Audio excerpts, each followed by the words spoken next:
Let's talk about your fleet and maybe let's just start with deliveries. What jet deliveries are you expecting to occur in 2025? We have an existing order of 78-9, of 351,000, of 321neos, 777-9, and we continue receiving the 78-9 and the 351,000 as we speak. We received one a few days ago. We're receiving another one next week. So this continues to we continue to put more metals into our fleet. The 321neos, we will start receiving it in the upcoming year. The 777-9, 777X, we're expecting to receive it end of 26 or beginning of 27. So we continue adding more aircrafts to our fleet. This is from one side. On the other side, as you're aware, we have released an RFP for a new order of wide bodies. It was, I remember, March or April last year, and it is going according to plan. We were anticipating or planning to announce it in April. We might be a few weeks late. So we're planning today to announce this order and maybe in 3 weeks, 4 weeks. So we have so many things to wait for, from our financials to our new fleet order, which will all happen during May. Okay, so let me just go back to one thing you mentioned about the 777X. You said you'll likely take delivery towards end of 26, maybe beginning of 27. So that means the new business suite that you're rolling out, Q Suite, will be first operational when that plane ultimately gets delivered. This was the plan, to have it on the 777X. Yes.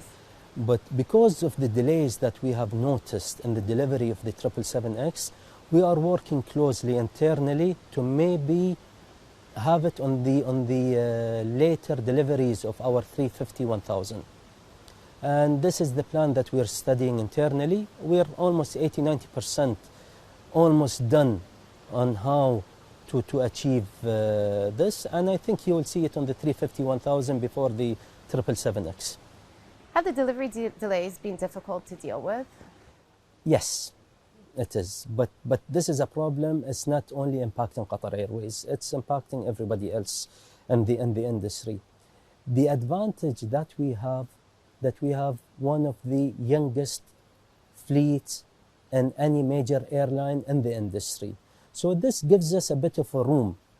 If delays are 2 or 3 years, this means our fleet will go older, will move from an average age of 8, 9, 10 years to 12 or 14 years. So this has given us a room to basically again absorb those delays, in addition to the deliveries that are taking place as we speak now. So let's go back to that wide body order that you mentioned. Can you give us visibility on whether you're leaning towards Boeing or Airbus? The reason that we went for an RFP is basically to get the best price. We are operating Boeing and Airbus. We have Boeing and Airbus in our fleet, and we see how they're performing. They're performing excellent. So the intention for the RFP is to basically get the best commercial offer from both manufacturers, let them compete, and we will get the best out of any of them. So today, as we speak, it is still fair game between both of them.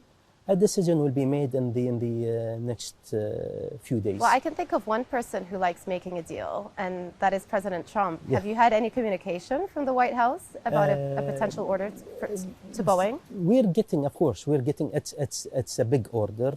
It's a sizable order. We're getting communication from the US and Europe as well, just to understand where and when we see this order is going to take place, just for information. One thing that you've talked about in the past is commonality of your fleet and the fact that you have many different types of aircraft. Are you thinking of perhaps streamlining it, making it more homogeneous? And if so, what are some of the aircraft that you think you might give up?